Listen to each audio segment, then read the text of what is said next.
ड अन्तर्राष्ट्रिय सम्बन्ध सम्बन्धी नीति। 1. नेपालको सार्वभौम सत्ता, भौगोलिक अखण्डता, स्वाधीनता र राष्ट्रिय हितको रक्षा गर्न क्रियाशील रहँदै संयुक्त राष्ट्रसङ्घको बडापत्र, असंलग्नता, पञ्चशीलको सिद्धान्त, अन्तर्राष्ट्रिय कानुन र विश्व शान्तिको मान्यताका आधारमा राष्ट्रको सर्वोपरि हितलाई ध्यानमा राखी स्वतन्त्र परराष्ट्र नीति सञ्चालन गर्ने। 2. विगतमा भएका सन्धिहरूको पुनरावलोकन गर्दै समानता र पारस्परिक हितको आधारमा सन्धि सम्झौताहरू गर्ने। 52. राज्यको दायित्व।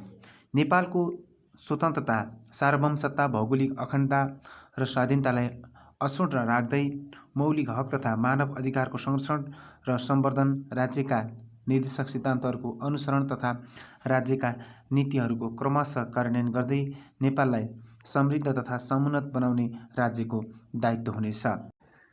53. प्रतिवेदन पेश गर्ने। यस भागमा उल्लेखित राज्यका निर्देशक सिद्धान्त, नीति र दायित्व कार्यान्वयनका सम्बन्धमा गरेका काम र प्राप्त उपलब्धि सहितको वार्षिक प्रतिवेदन नेपाल सरकारले राष्ट्रपति समक्ष पेश गर्नेछ र राष्ट्रपतिले त्यस्तो प्रतिवेदन प्रधानमन्त्री मार्फत सङ्घीय संसद समक्ष पेश गर्ने व्यवस्था गर्नेछ। 54. अनुगमन सम्बन्धी व्यवस्था। यस भागमा उल्लेखित राज्यका निर्देशक सिद्धान्त, नीति र दायित्वको प्रगतिशील कार्यान्वयन भए नभएको अनुगमन र मूल्याङ्कन गर्न सङ्घीय संसदमा कानुन बमोजिम एक समिति रहनेछ। 55. अदालतमा प्रश्न उठाउन नसकिने। यस भागमा लेखिएका कुनै पनि विषय कार्यान्वयन भए वा नभएको सम्बन्धमा कुनै अदालतमा प्रश्न उठाउन सकिने छैन। Page number 15। 1.2 नेपालको शैक्षिक इतिहास। क. शैक्षिक इतिहासको वर्गीकरण। सामान्यतया नेपालको शैक्षिक विकासको इतिहासलाई निम्न 3 भागमा विभाजन गरी अध्ययन गर्न सकिन्छ। क. प्राचीन काल, विक्रम सम्वत 1903 भन्दा अगाडिको समय अर्थात् राणाकालभन्दा अगाडि।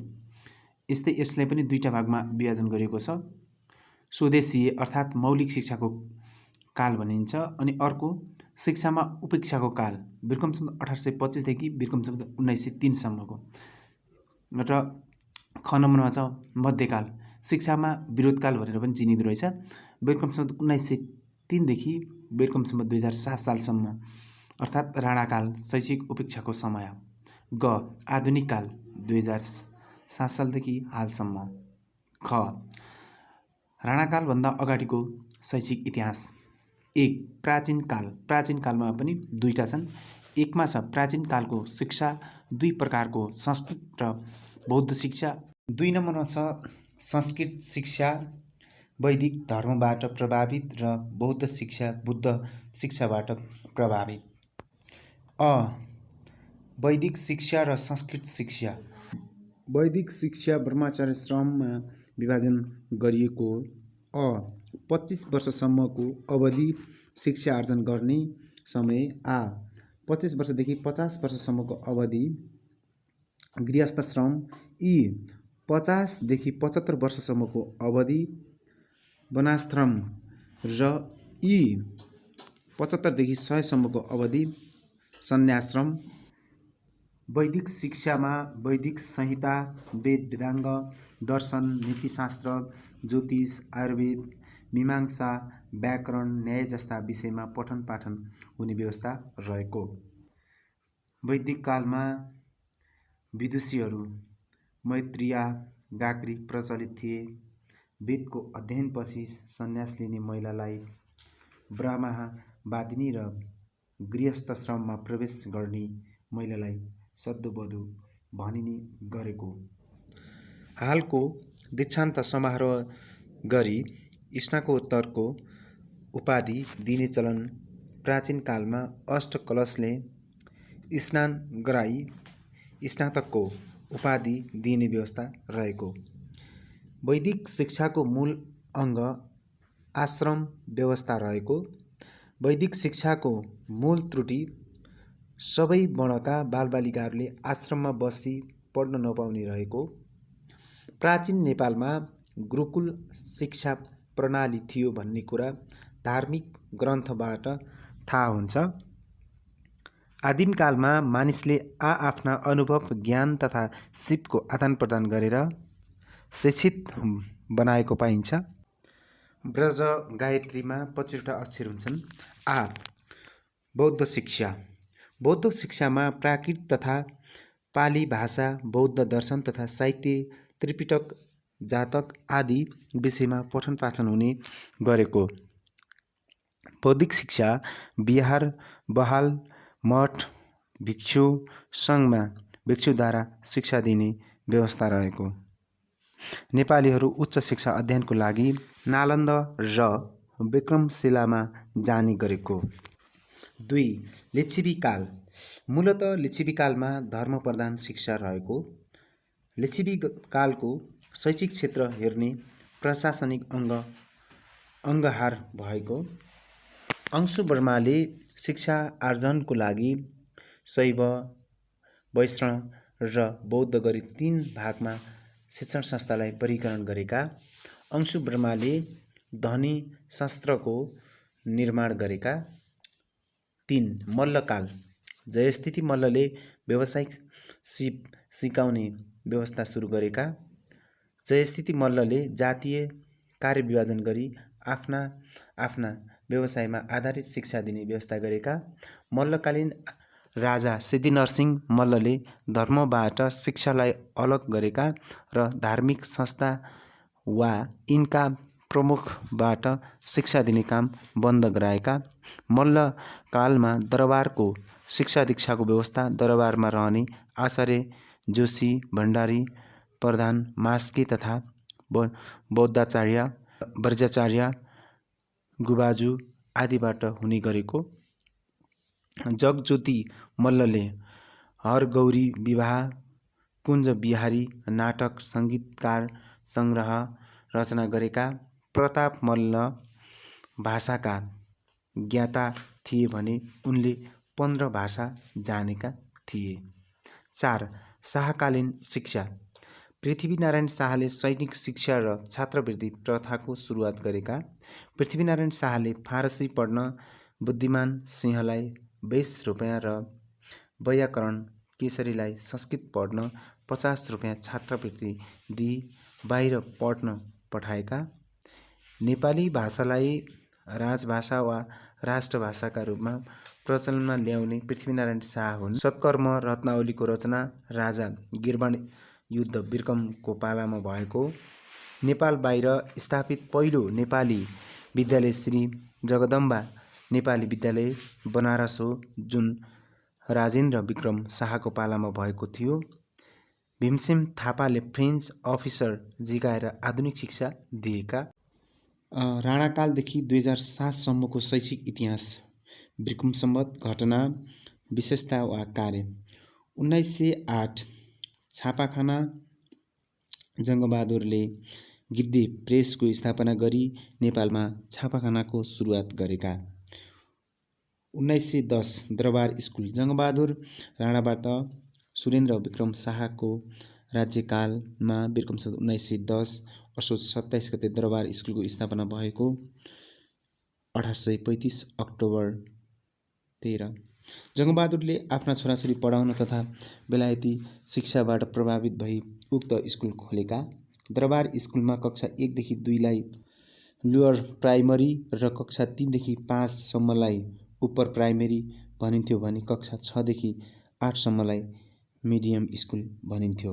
दरबार स्कुलको पहिलो सुपरिवेक्षक मिस्टर ROSS र दरबार स्कुलको पहिलो प्रधानाध्यापक मिस्टर CANNING। दरबार स्कुलको सम्बन्ध कलकत्ता विश्वविद्यालयसँग रहेको। दरबार स्कुलमा इतिहास र भूगोल पढाउन निषेध गरिएको। दरबार स्कुलको सम्बन्ध कलकत्ता विश्वविद्यालयसँग हुँदा शनिबार आधा र आइतबार पुरै बिदा हुन्थ्यो। दरबार स्कुलमा कक्षा 5 भन्दा मुनि मौखिक र सोभन्दा माथि लिखित परीक्षा हुन्थ्यो। दरबार स्कुलमा परीक्षा र पढाइको माध्यम अङ्ग्रेजी भाषा हुन्थ्यो। दरबार स्कुलको अन्तिम परीक्षालाई कलकत्ता विश्वविद्यालयमा इन्ट्रान्स भनिन्थ्यो। 1914 शास्त्र विज्ञान गृह।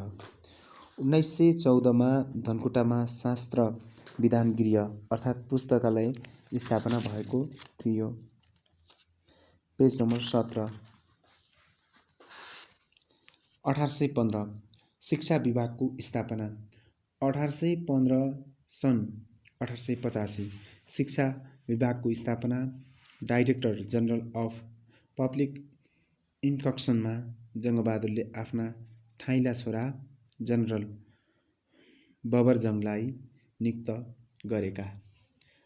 1815 शिक्षा विभागका डाइरेक्टर 1815 देखि 2007 सम्म बबरजङ राणा 1915 देखि 1932 17 वर्ष, धेर शमशेर 1932 देखि 1938 सम्म 6 वर्ष, केदार शमशेर 1938 देखि 1942 सम्म 4 वर्ष, खड्ग शमशेर 1942 देखि 1940 सम्म 2 वर्ष, चन्द्र शमशेर 1940 देखि 1958 सम्म 14 वर्ष, भीम शमशेर 1958 देखि 1976 सम्म 19 वर्ष, बहादुर शमशेर 1976 देखि 1986 10 वर्ष,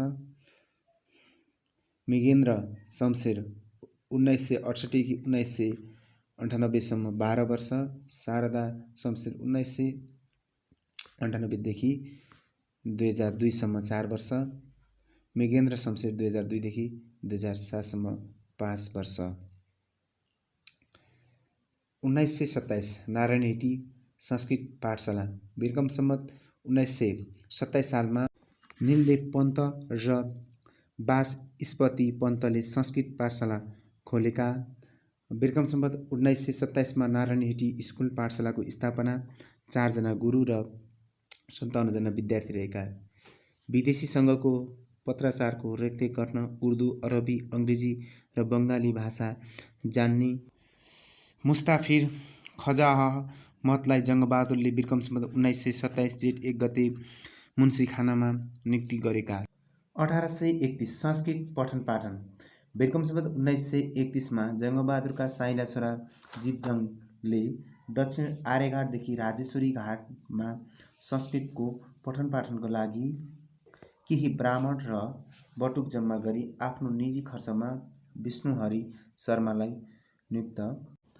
1932 संस्कृत पाठशाला दरबार स्कुल दरबार हाई स्कुलमा परिणत। विक्रम सम्वत 1932 मा नीलदेव पन्त र वाचस्पति पन्तले खोलेको संस्कृत पाठशाला आर्थिक अभावले बन्द भएको। विक्रम सम्वत 1932 मा कक्षा 8 सम्म मात्र सञ्चालनमा रहेको दरबार स्कुल हाई स्कुलमा परिणत भई कक्षा 10 भएको र उक्त दरबार हाई स्कुलको सम्बन्धन कलकत्ता विश्वविद्यालयसँग रहेको। 1932 मा धीर शमशेर शिक्षा विभागको डाइरेक्टरमा नियुक्त। विक्रम सम्वत 1932 मा भोजपुर जिल्लाको दिगलामा श्री षडानन्द अधिकारीबाट निजी संस्कृत पाठशालाको स्थापना। 1932 मा धीर शमशेर डाइरेक्टरमा नियुक्त भएका र उनको पालामा दरबार हाई स्कुल भारदार र मन परेका जर्नेलका छोरालाई प्रवेशमा खुकुलो गरिएको। 1934 सरकारी स्तरबाट सञ्चालित पहिलो संस्कृत पाठशाला। विक्रम सम्वत 1934 सन् 1877 धीर शमशेरले प्रधानमन्त्री समक्ष रानी पोखरी पाठशाला खोल्ने बिन्ती चढाएका र प्रधानमन्त्री रणदीपले स्वीकृत गरेका। यो नै सरकारी स्तरको पहिलो रानी पोखरी संस्कृत पाठशाला हो। यसको परीक्षा गभर्मेन्ट स्कुल कलेज बनारसबाट लिने व्यवस्था रहेको। सुरुमा पाठशालाको नाम राजकीय संस्कृत पाठशाला रहेको। दरबार हाई स्कुललाई रानी पोखरीको उत्तरपट्टि दरबारभित्र सानो चोकमा राख्ने काम धीर शमशेरले गरेका र त्यति बेला यो स्कुल कक्षा 8 सम्मको थियो। विक्रम सम्वत 1934 मा केदारनाथ चट्टोपाध्याय दरबार हाई स्कुलको पहिलो बङ्गाली हेडमास्टर भएका थिए। 1935 दरबार हाई स्कुलमा 1935 मा गरुडध्वज राणा नेपालीहरूमध्ये पहिलो दरबार हाई स्कुलमा अङ्ग्रेजी पढाउन। पेज नम्बर 18 अङ्ग्रेजी पढाउने पहिलो नेपाली। 1938 शिक्षा डाइरेक्टर। बेरकम सम्बन्ध 1938 मा जनरल केदार नरसिंह शिक्षा डाइरेक्टरमा नियुक्त। 1941 तीनधारा पाठशालाको पूर्वाधार निर्माण र पञ्चाज्ञ। बेरकम सम्बन्ध 1941 वैशाख 1 गते धीर शमशेरले 45 जना ब्राह्मणहरूलाई निम्तो भोजन गराई वैदिक शिक्षा दिन उपत्यकाभित्र काठमाडौँ, पाटन, भक्तपुर र उपत्यका बाहिर बारा, रौतहट, महोत्तरी आदि जिल्लाका विभिन्न ठाउँमा जग्गा सङ्कल्प गरी गुठी राखी तीनधारा पाठशालाको पूर्वाधार खडा गरेका। यो पाठशाला बिर्कम सम्बन्ध 1935 देखि 108 जना छात्राहरूलाई नित्य भोजन गराई वैदिक शिक्षा दिने व्यवस्था गरिएको, सोका लागि दैनिक 1 पैसा दक्षिणा र आवास सुविधा दिएको। रानीपोखरी संस्कृत पाठशाला पण्डित लोकराज पाण्डेको दलानबाट प्रधानमन्त्री रणदीप सिंहले आफ्नो दरबार नजिक रानीपोखरीको उत्तरपट्टिको टहरामा र केही समयपछि रणमुक्तेश्वरको सत्तलमा सारेका। रानीपोखरी पाठशालाको सम्बन्ध बनारस स्थित वाराणसी संस्कृत विश्वविद्यालयसँग रहेको। बेरकम 1941 मा नेपालमा पञ्चाज्ञ छापिन थालेको। धनकुटा जिल्लामा शास्त्र विधान नाटक पुस्तकालयको स्थापना भएको। 1942 सर्वसाधारण जनताका छोराछोरीलाई दरबार स्कुलमा प्रवेश। बेरकम 1942 प्रधानमन्त्रीमा वीर शमशेर नियुक्त भएपछि दरबार स्कुलमा उनको पालामा सर्वसाधारण जनताका छोराछोरीलाई दरबार स्कुलमा प्रवेश। वीर शमशेरले बेरकम 2042 मङ्सिर 9 गते 2057 फागुन 23 गतेसम्म प्रधानमन्त्री बनेका। 1942 मा खड्ग नरसिंह राणा शिक्षा विभागको डाइरेक्टरमा नियुक्त। राष्ट्रिय शिक्षाको स्वरूप र भावी दिशाबारे ऐतिहासिक छलफल भएको। रणदीप सिंहको हत्यापछि प्रधानमन्त्री वीर शमशेरले गोत्र हत्याको पाप मोचनका निमित्त तीनधारा गुठीको अस्थायी गुठी चलाई बाँकी रहेको रकमबाट दरबार स्कुलमा विद्यार्थीहरूलाई खाजा खुवाउने व्यवस्था गरेको। 1943 तीनधारा पाठशाला स्थापना। रानीपोखरीको उत्तर पूर्व दिशामा तीनधारा संस्कृत पाठशालाको स्थापना भएको। सुरुमा यसको सम्बन्धन गभर्नमेन्ट संयुक्त कलेज भारतमा र पछि वाराणसिया संस्कृत हालको सम्पूर्णानन्द विश्वविद्यालयमा सम्बन्ध रहेको। 1944 शिक्षा डाइरेक्टर। बिर्कम सम्बन्ध 1944 मा कमान्डिङ जनरल चन्द्र शमशेर शिक्षा विभागको डाइरेक्टरमा नियुक्ति। 1945 महिला शिक्षाको सुरुवात र तीनधारा पाठशाला। 1945 मा प्रधानमन्त्री वीर शमशेरले गोत्र हत्याको पाप मोचनको लागि तीनधारा गुठीको आय स्तरबाट दरबार स्कुलका विद्यार्थीलाई खाजा खुवाउने व्यवस्था। बिर्कम सम्बन्ध 1945 भारतबाट आएकी गङ्गाबाई नामकी महिलाको नेतृत्वमा महिला शिक्षाको सुरुवात गरेकी। 1945 तिर तीनधारा पाठशालाको भवन निर्माण गरिएको दरबार स्कुल सेतो दरबारमा सरेको। 1948 दरबार स्कुलको स्थायी भवन। बिर्कम सम्बन्ध 1948 मा वीर शमशेरको पालामा दरबार स्कुलको अस्थायी भवन खडा भएपछि माथिल्लो तलामा दरबार स्कुल र तल्लो तलामा रानीपोखरी पाठशाला चलाउने गरी रणमुक्तेश्वरबाट स्थानान्तरण गरिएको। स्थापनाको 38 वर्षपछि दरबार स्कुल आफ्नो भवनमा सरेको। रानीपोखरी पाठशालाको स्थायी भवन। बिर्कम 1948 मा वीर शमशेरले बनाएका रानीपोखरी पाठशाला पूर्ण सरकारी रूपमा सञ्चालन भएपछि यसको नाम राजकीय संस्कृत प्रधान पाठशाला रहेको। 1952 मा स्कुल गोसरा। बिर्कम 1952 मा स्कुल गोसराको स्थापना भएको। Page number 19। 1955 मध्यमासम्म पढाइ पत्रिका। बेरकम सम्बन्ध 1955 रानी पोखरी संस्कृत पाठशालामा मध्यमासम्मको पढाइ हुने गरेको र परीक्षा दिन बनारस जानुपर्ने व्यवस्था रहेको। नेपालको पहिलो पत्रिका सुधासागरको प्रकाशन 1956 छात्रवृत्ति बिक्रम सम्बन्ध 1956 बनारस संस्कृत पढ्न जान मासिक रु 5 छात्रवृत्तिको रकम रहेको। 1957 मेडिकल स्कुल वीर पुस्तकालय बिक्रम सम्बन्ध 1957 असारमा वसुन्धरामा सर्वप्रथम मेडिकल स्कुलको स्थापना। बिक्रम सम्बन्ध 1957 वीर पुस्तकालय नामाकरण गरिएको। बिक्रम सम्बन्ध 1957 पोखरा संस्कृत पाठशाला स्थापना। राष्ट्रिय अभिलेखालयको स्थापना। भाषा पाठशाला गोश्राको स्थापना।